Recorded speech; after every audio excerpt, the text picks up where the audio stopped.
I was watering my roses when my mother-in-law, Diana, walked in like she owned the place. She carried her fancy handbag and wore a smile that always meant trouble. "Alexandra, dear," she said sweetly, "I have great news." I put down my watering can, already suspicious. After 8 years of marriage to her son, Michael, I knew her great news was never good for me. "I've sold the house," she announced proudly, "about a great price. The buyers will take it in 30 days. I froze. Our home. The house Michael and I had spent years fixing up. The place where we planned to start a family. And here was Diana, acting like it was just another casual topic. "Interesting," I said, keeping my voice calm. "And how did you sell a house that isn't yours?" Diana smiled wider. "Oh, don't be difficult, dear. The house is in Michael's name, and as his mother, I'm just helping him make smart choices. He needs a fresh start. This place is holding him back. The money will help him start his new life with Jessica." My heart stopped. Jessica, Michael's 25-year-old assistant, the one Deanna kept praising. Michael agreed to this? I asked, already knowing the answer. Lately, he'd been distant, working late, barely talking to me. "Of course," Diana said, pulling out some papers. "He signed the agreement last week." Jessica helped him see reason. "They're perfect together. Sometimes we have to accept change, Alexandra. You just don't fit in our family anymore." I felt oddly calm. Diana had no idea of the conversation I'd had with Michael's father before he passed away, or the legal papers he left me. "You're right, Diana," I said softly. "Things do change." She looked confused for a moment but quickly recovered. "I'm glad you understand. The buyers want to see the house next week. Make sure it looks nice." I picked up my watering can. "Of course. I'll make sure everything is exactly as it should be." She hesitated, probably expecting tears or a fight. Instead, I was calm, and that unsettled her. "Good," she said, though her smile wasn't as confident. "You should start packing." As she left, I made 2 phone calls, one to James Harrison, our family lawyer, and another to Robert Chen, the private investigator I had hired 3 months ago. That evening, Michael came home and looked surprised to see me calmly reading a book. "Your mother stopped by," I said. "She told me about the house." Michael ran a hand through his hair, a nervous habit. "Alex, I can explain." "No need," I interrupted. "I get it. You and Jessica need a fresh start. This house is in your way. That's what your mother said, right?" He looked guilty. "It's not like that. Things haven't been good between us. Jessica, she understands me." "She's 25, Michael. You're 42, I said. "But that's not really the issue, is it? The issue is that you think you can sell this house without my permission." "The house is in my name," he said firmly. "Mom found cash buyers. It's done, Alex. I'm sorry, but maybe this is for the best." I stood up, carefully marking my page in my book. "You know what's funny about clean breaks, Michael? They only work if everything is actually clean." He frowned, confused. "What does that mean?" "You'll find out soon enough," I said, walking upstairs. "Oh, and don't worry about the house being ready for the buyers next week. I'll make sure everything is exactly as it should be." As I climbed the stairs, I felt his eyes on me, trying to figure out why I wasn't falling apart. Like his mother, he had no idea what was coming. The next morning, I met James Harrison at his office downtown. He had been the family's lawyer for years and knew all of Michael's father's final decisions. "They really think they can sell the house?" James asked, adjusting his glasses as he looked over the listing agreement. "Diana already found buyers," I said, sipping my coffee. "She expects me to have everything ready for a walkthrough next week." James shook his head and pulled out a thick folder. "I assume you haven't told them about this?" He placed an important document on the desk. I smiled. "Not yet. Howard asked me to keep this quiet unless absolutely necessary. I think this situation qualifies." 2 years ago, before he passed away, my father-in-law called me to his hospital room. Unlike Deanna, he wasn't blind to Michael's flaws. He worried about his son's decisions and what might happen when he was gone. "I've made arrangements," Howard told me. "The house isn't just in Michael's name. I made sure of that. You'll be protected. James has the paperwork." Looking at those documents now, I felt grateful for his foresight. The house had been a wedding gift, but it was legally owned by both Michael and me.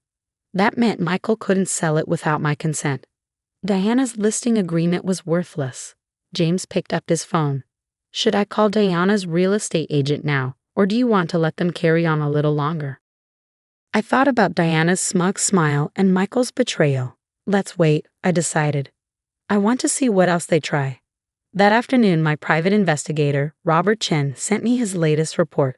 The evidence was solid: hotel receipts, secret meetings, and proof that Michael had been using his firm's money to pay for his affair with Jessica. I forwarded it all to James and went home, where I found moving boxes stacked in the foyer. Diana had sent them as a hint that I should start packing. Instead, I went to my office, unlocking the secret compartment in my desk.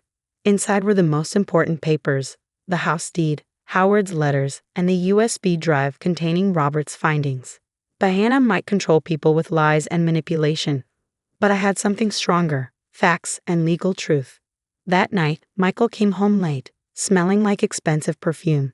He hesitated when he saw the moving boxes still untouched. "Alex," he said in a patronizing tone, "you're making this harder on yourself. Mom is just trying to help." I glanced up from my laptop, where I was reviewing the latest photos of him and Jessica at a hotel that afternoon. "How thoughtful of her," I said. "And how was your meeting with the Thompson client today?" He froze, just for a second. There was no Thompson client. He had used that excuse to meet Jessica. "Fine," he said quickly. "Just fine.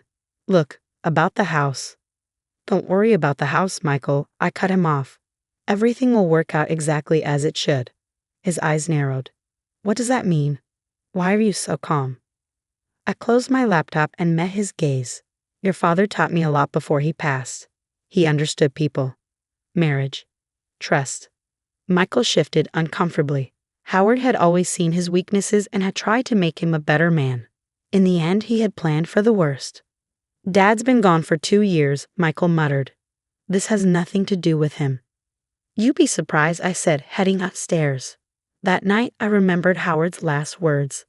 "Don't let them bully you, Alex. You're stronger than all of them combined."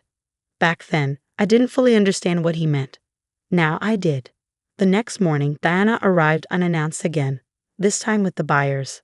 A young couple awkwardly followed her as she proudly showed them around, talking about all the changes they could make. I let her finish before speaking up. "I hope you haven't paid a deposit yet," I said to the couple, "because this house isn't actually for sale." Diana spun around, furious. "Alexandra, don't be ridiculous. Michael already." "Michael," I interrupted, "doesn't have the legal right to sell this house without me." The buyers looked worried and quickly left. Diana's face turned red with anger. "How dare you interfere?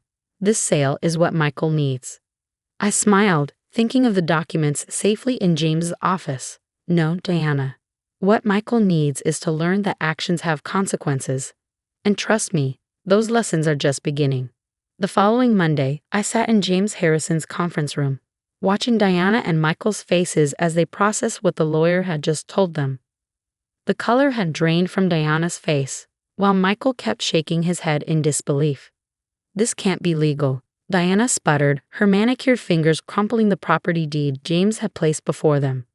"Howard would never." "Howard did exactly that," James interrupted, sliding his reading glasses up his nose. "The house requires both Michael and Alexandra's signatures for any sale to be valid. Furthermore," he pulled out another document, "Howard's will specifically states that in the event of any attempted unauthorized sale, full ownership transfers to Alexandra alone." Michael slumped in his chair. "Dad knew," he muttered. "He knew I'd mess this up somehow. He knew his son," I corrected quietly, "and he knew his wife." I looked pointedly at Diana, who was still shaking her head in denial. "That's not all," James continued, producing the file Robert Chen had compiled. "We also have evidence of financial impropriety at the firm, specifically related to expenses charged for non-existent client meetings." Michael's head snapped up. I could see the moment he realized what that meant. All those hotel rooms and expensive dinners with Jessica, charged to the firm's accounts. "The board of partners would be very interested in these expense reports," James noted. "Not to mention the ethics committee of the State Bar Association." "You wouldn't," Michael whispered, but his voice lacked conviction. "No, I wouldn't," I agreed.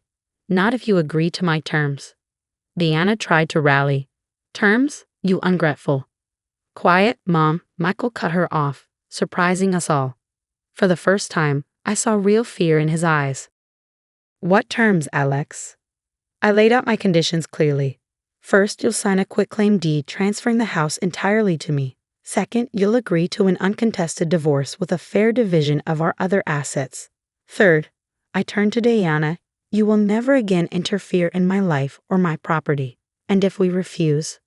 Diana demanded, though her voice trembled slightly. I opened my laptop and turned it to face them. On the screen was a draft email to the firm's board of partners, with Robert's full investigation attached. My finger hovered over the send button. Your choice, I said simply. The fight seemed to drain out of Michael all at once. You really planned for everything, didn't you? No, I corrected him. Your father did. He loved you, Michael, but he saw who you really were. He wanted to protect both of us, me from your betrayal, and you from your own worst impulses. Diana stood up, her chair scraping against the floor. This is blackmail. This is consequences, James replied calmly. I've drawn up all the necessary paperwork. Shall we proceed? An hour later, it was done. Michael signed everything without further protest, while Diana sat in stony silence. As they stood to leave, Michael paused at the door. I'm sorry, Alex, he said quietly. For what it's worth, I really am sorry. I know, I replied, but sometimes sorry isn't enough. After they left, James handed me the final signed documents. Howard would be proud, he said warmly. You handled this exactly as he hoped you would. That evening, I sat on my back porch, looking out at the garden Howard had helped me plant years ago. My phone buzzed with a text from Michael. Jessica had left him after learning about the scandal at the firm. Diana had apparently retreated to her sister's house in Palm Springs, telling her friends she needed a spiritual retreat. I poured myself a glass of Howard's favorite whiskey, the bottle he'd given me for safekeeping before he died. You were right, I said to the quiet evening air, about everything. 2 months later, I transformed the house into truly my own space. Michael's law firm had quietly asked him to resign to avoid public scandal, and he'd moved to another state to start over. Diana's carefully curated social circle had crumbled once the truth about her schemes came out. As for me, I was finally at peace in my home, surrounded by memories of the one person in that family who had truly cared about doing the right thing. Howard's last gift hadn't just been the house. It had been the strength to stand up for myself and the wisdom to know when to use it. Sometimes, I thought as I tended to my roses, the best revenge isn't fighting back immediately. It's waiting patiently until your opponents have dug their own graves, then simply stepping aside to let them fall in. The house stands as a testament to that lesson, and to the power of quiet strength over loud manipulation. Diana and Michael had underestimated me, just as they had underestimated Howard's foresight. Their mistake had cost them everything, while I remained exactly where I belonged, in the home that was always meant to be mine.